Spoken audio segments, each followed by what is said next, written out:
ऊर्जाधानी भूविस्थापित किसान कल्याण समिति ने हरदी बाजार स्थित शारदा मंगलम भवन में नव वर्ष 2025 में जिला के कोयला खदानों और अन्य संस्थाओं में भूविस्थापितों की समस्याओं और चलाए जा रहे आंदोलन के विस्तार के लिए नई चुनौतियां और संघर्ष के रास्ते विषय पर एक सम्मेलन का आयोजन किया, जिसमें 11 सूत्री मांगों पर प्रस्ताव लेकर आगे की आंदोलन की रूपरेखा तैयार की गई है। सम्मेलन के मसौदे को रविंद्र जगत एवं कुलदीप सिंह राठौर द्वारा वाचन किया गया। इसके बाद संगठन के अध्यक्ष सपरन कुलदीप ने जिला के औद्योगिकरण और उत्पन्न समस्याओं पर प्रकाश डालते हुए कहा कि कोरबा क्षेत्र में औद्योगिकरण 60 के दशक से शुरू हो गया था और अब बड़े पैमाने पर कोयला खनन, पावर प्लांट से होने वाले बिजली उत्पादन और आपूर्ति के चलते इस क्षेत्र में खनिज संसाधनों का दोहन,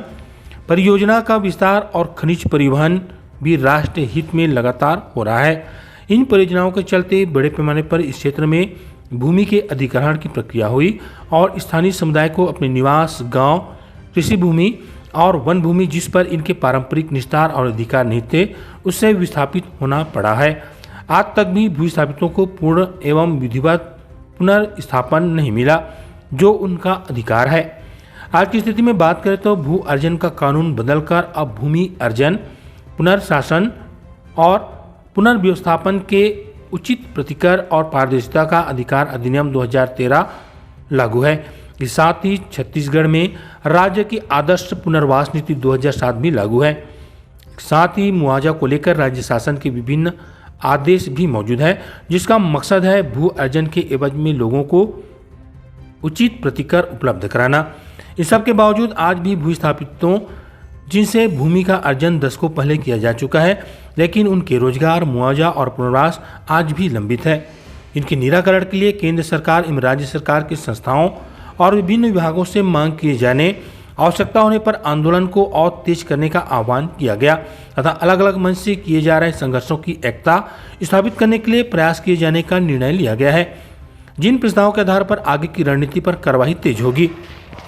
बताया गया है जिला की पुनर्वास समिति अपना काम सही ढंग से नहीं कर रही है और केंद्रीय सरकार द्वारा पारित भूमि अर्जन, पुनर्वासन, पुनर्व्यवस्थापन में उचित प्रतिकर, पारदर्शिता, अधिकार नियम 2015 का पालन करने, परियोजना स्तर पर पुनर्वास समिति का गठन करने, वन भूमि पर आश्रित जनजाति व अन्य परंपरागत निवासियों के अधिकार का संरक्षण, भावी पीढ़ियों के रोजगार अर्जन के बाद जन्म होने वाले रोजगार, बंद होने वाले खदानों की बैक फिलिंग, आउटसोर्सिंग कामों में स्थानीय व भूस्थापित बेरोजगारों की 80% भर्ती सुनिश्चित करने,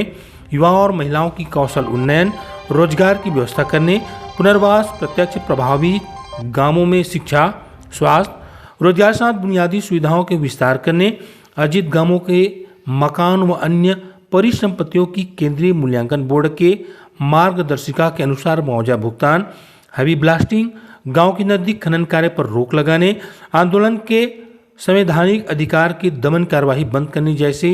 महत्वपूर्ण मांगों पर उच्च संस्थाओं को ज्ञापन सौंपने, आने वाले दिनों में इन मांगों के समर्थन में व्यापक आंदोलन विकसित करने का निर्णय लिया गया।